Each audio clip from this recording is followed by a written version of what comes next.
रामपुर उपचुनाव में हार के बाद आजम खान अभी तक चुप्पी साधे बैठे हैं और चुप्पी साधे बैठी है सपा पार्टी। लेकिन आकाश सक्सेना जीत का जश्न मना रहे हैं, दिल्ली पहुंचे हुए हैं। दिल्ली में पहुंचकर अपना जितना भी राजनीतिक एक कह सकते हैं लिखा पढ़ी होती है विधायकी पद हासिल करने के बाद वो प्रक्रिया पूरी करते नजर आ रहे हैं और कुछ बैठकों में भी शामिल हो रहे हैं, क्योंकि रामपुर में पहली बार कोई हिंदू प्रत्याशी और भारतीय जनता पार्टी का कोई मंत्री जीत पाया। ये एक अपने आप में दिलचस्प आंकड़ा है। लेकिन इन सब के बीच अब्दुल्ला आजम, जो आजम खान के बेटे हैं, उन्होंने ट्विटर के माध्यम से यानी कि सोशल मीडिया के माध्यम से एक पोस्ट किया था। उसमें उन्होंने अपने दर्द बयां करे थे कि जो एक सच था मैं उस सच को सच साबित नहीं कर पाया और झूठ आज सच की तरह यहाँ पर छुपता नजर आ रहा है। यानी कि झूठ जो था जनता के बीच, लोगों ने उसको स्वीकार करा और उसको सच मानकर बैठे हुए हैं। यानी रामपुर चुनाव को सच मानकर बैठे हुए हैं कि यहाँ पर प्रशासन की कोई गलती नहीं थी। प्रशासन ने बहुत अच्छे तरीके से काम किया, चुनाव आयोग ने अच्छे से काम किया। इसी वजह से रामपुर चुनाव का नतीजा भी बिना पक्षपात के निकला और भारतीय जनता पार्टी के समर्थन में आया।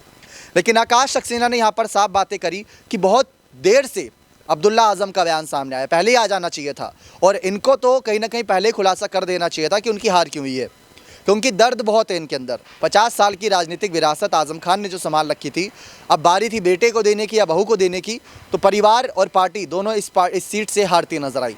परिवार से अगर बात करें, आसिम रजा की हार हुई, जो कि आजम खान के बहुत करीबी माने जाते हैं। और अगर बात करें पार्टी से, तो पार्टी की सपा पार्टी की हार हुई सीधे तौर पर। अब्दुल्ला आजम ने बहुत कुछ बातें करी थी, अपने दुख दर्द बयां करे थे उस ट्वीट के माध्यम से। लेकिन इसी पर आकाश सक्सेना बोले कि अभी तो सिर्फ ट्रेलर शुरू हुआ है, यानी कि अभी तो सिर्फ शुरुआत करी है। दिल्ली में हूँ, कुछ प्रक्रिया पूरी करनी है, रामपुर आने दीजिए वापस, फिर उसके बाद कामकाज कैसे होता है, लोगों के मन में जो आजम खान के नाम का डर है वो डर खत्म करना है। और उसके बाद रामपुर को दोबारा से जिस उद्योग के लिए जाने जाते, जिस उद्योगपति फैक्ट्रियों के लिए जानी जाती थी, वहाँ पर 20,000 से ज़्यादा लोगों की नौकरियाँ गई थी, वो नौकरियाँ भी तो वापस दिलानी है जनता को। और जनता का अगर समर्थन रहेगा तो रामपुर को एक बार फिर से पुराना वाला रामपुर बनाएंगे, जहाँ पर रोजगार की कमी नहीं रहेगी, जहाँ पर विकास ही विकास होगा और कोई बकवास नहीं होगी। ये बात साफ कर दी थी आकाश सक्सेना ने, भ्रष्टाचार को दूर करेंगे। लेकिन अब इन सब बयानों के बाद देखते हैं कि आजम खान सामने आते हैं, क्योंकि आजम चुप हैं। अखिलेश यादव भी अब चुप्पी साधे हुए रामपुर में हार के बाद, वो भी कुछ ज़्यादा बयानबाजी नहीं कर रहे। सबको उम्मीद थी कि कुछ दिनों तक तो कम से कम रामपुर में उपचुनाव को लेकर ये बातें करेंगे कि रामपुर में चुनाव होना चाहिए दोबारा से, लेकिन वो उम्मीदें भी कहीं ना कहीं उन उम्मीदों पर भी पानी फिरता नजर आ रहा है। अब देखना दिलचस्प रहेगा ये सियासी खेल किस ओर जाता है। आपका क्या मानना है, क्या आजम खान को सामने आकर अपने लिए खुद लड़ाई लड़नी चाहिए? क्योंकि अगर रामपुर में गलत तरीके से चुनाव हुए तो उन चुनावों का पर्दाफाश करने का काम सपा पार्टी का है और सपा पार्टी को इस काम को अच्छे से निभाना होगा,